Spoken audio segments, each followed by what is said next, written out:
call today Freedom Friday. You'll understand.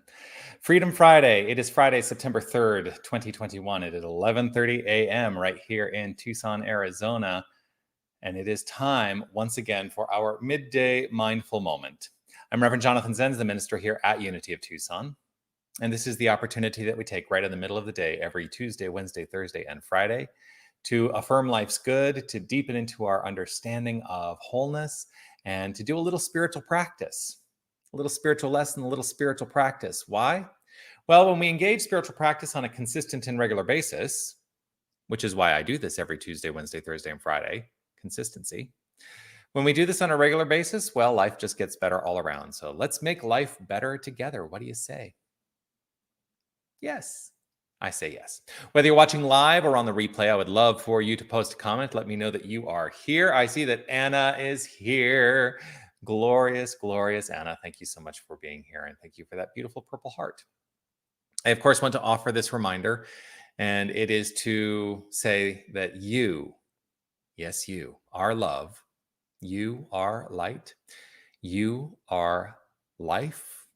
You are magnificent. Thank you for sharing your magnificence and shining your light. I'm feeling good today. There's Darwin. Fantastic Friday. Blessings from Darwin and Jerry. Darwin and Jerry watching on YouTube, Anna on Facebook, and we'll see who else logs in. Do please comment. So I wrote in the description of today's video this: we are bound because we are free. And being free means we can change the binds.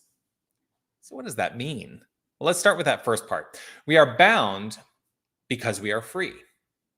We are bound because we are free. We are free to make choices. We are free to express. We are free to live in this magnificent gift of decision. Decision is a very powerful thing. So how is it that we are bound because we are free? Well, because we're always living in decision. We're always living with decisions in our minds. Even, as I heard myself say it, even indecision is a decision. And we are ultimately always experiencing the circumstances and the flow based on those decisions we make. So those are the things that bind us. The experience of life are the things that we are bound to by living a life of freedom. So when we make a decision, we live the circumstances that flow from that decision. Now, oh, Darwin, yes, I set my clock.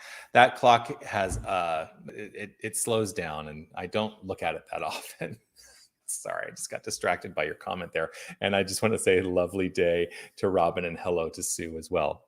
So where was I? All right, I was talking about being bound because we are first free. Yes. So we are bound by the decisions that we make, but we are infinitely free to make the decisions in our lives. So being free means we can change our minds. And that's the whole point and purpose of New Thought, to change our minds, to live the most magnificent, constructive experience of life we can.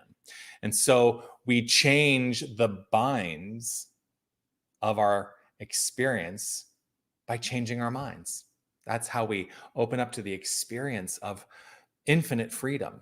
But we will always experience limitation in the experience of circumstance, even though we are inherently unlimited. The moment we make a decision, we live the experience of limitation within that decision, but we're always free to change our minds. I think this for me becomes a really important lesson. And here's one of the things. So I really don't, I essentially choose not to talk about COVID, but I'm going to talk a little bit about COVID because I had somebody reach out to me recently who was very upset because they have made a decision in their life in terms of their approach to being part of this world through this pandemic. And they've had some people say that, some people in their lives say, that's not in alignment with our principles around the decision that you've made. And so we are going to step away from our association with you. And so then this person that has people stepping away from them came to me and said, I feel really sad that people are stepping away because I've made this decision.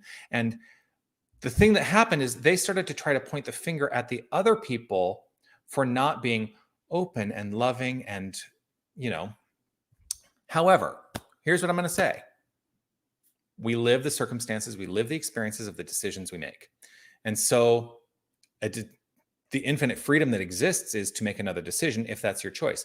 But we also will be bound to the circumstances that flow from the decisions we make. And so this is what this person is experiencing, but it is not up to us to turn it on other people to say they're wrong, because they're living the circumstances of the decisions they make.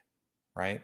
It's hard because, we all want to get along. We all want to live in this harmonious utopia, right? And we are constantly experiencing challenges to that. And part of it is because there are as many opinions as there are people in existence. And so we're always going to find that circumstances don't always align, and that's okay. That is okay.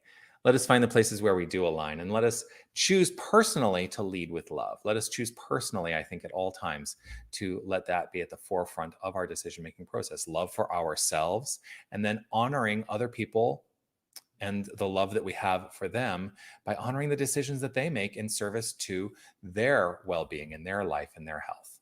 Let's stop beating each other down with the mask or no mask, with the vax or no vax. Let's stop beating each other down. Let us understand that we all get to make our decisions, and we're all going to live the circumstances and the results of those decisions, and that's perfectly okay. And that's perfectly okay. And I will hold true to what I think is right for me and the community that I am leading right now, and I trust we all do the same. Not saying it's easy, but it is the way life is unfolding. So if you are open to joining me for a little affirmative prayer treatment for right action and right understanding and love and support, I invite you to do that with me. And if it's safe and comfortable, if you'd like to close your eyes, please feel free to do so. I choose to close my eyes in this moment to turn that attention to the inner life. The inner life of belief, of thought, of feeling, and looking beyond the limitations in mind of my beliefs, my thoughts, my feelings. I am open to a world of infinite potential and possibility. And so I deepen into that understanding. And that understanding is rooted in this principle, the only thing there is, the only principle, the one power, the one presence, the one source of all that is. I am wholeheartedly assured for myself that there is only God, there is nothing else. And so I allow myself in this moment to relax and consider openly the infinite.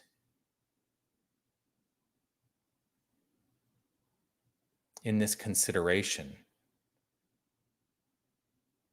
I recognize and know that if God is all there is, this is who and what we are. We are the very power, presence, and principle of creation. This is our identity. And there can be no separation from the infinite, for then the infinite would not be infinite, it would be finite. And so we are that which is, each and every one of us, the magnificence of life force energy flowing forth easefully, effortlessly, gracefully. And with this joy, this joyful heart space open to this understanding, I lay claim to this idea that there is infinite choice available. And we are each and every one of us consistently living the circumstances we create through these choices we make. We have relationship to the experiences in life that are rooted in the decisions we make in mind. And so as we make our decisions, we are living the construct of those decisions. And so if there is something that is not in alignment with that which feels good, I know that there is infinite potential to change our minds. And so I choose to always flow forth freely and effortlessly with love, kindness, compassion, leading and guiding and unfolding in every step. It is with joy and gratitude and peace in my heart and peace in mind that I simply allow this to unfold freely and effortlessly as the expression of my life and the lives of each and every one of us.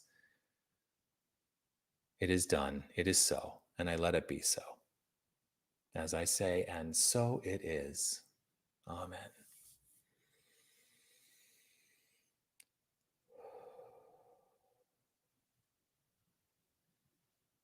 And so it is.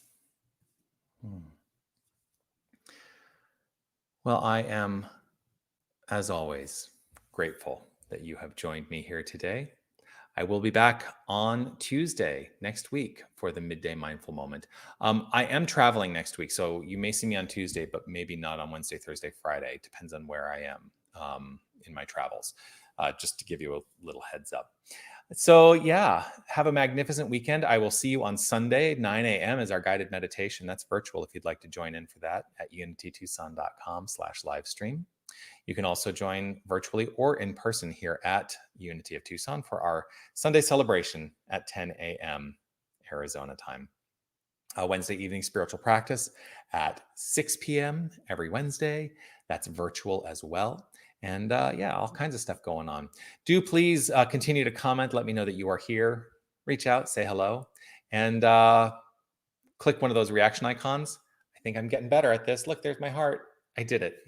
Click the heart on Facebook. That's my favorite reaction because there's always more love to share. And if you would give me a thumbs up on YouTube, that helps as well. And share the prayer. Share this video far and wide. Let's help people understand that, we get to work in this magnificent thing called life together. And we are always, always going to find the resonance and love at the core of the decisions we make if we choose to live from the resonance of love. Peace and blessings to you. I look forward to seeing you again on Tuesday. Have a great weekend, everyone. Namaste.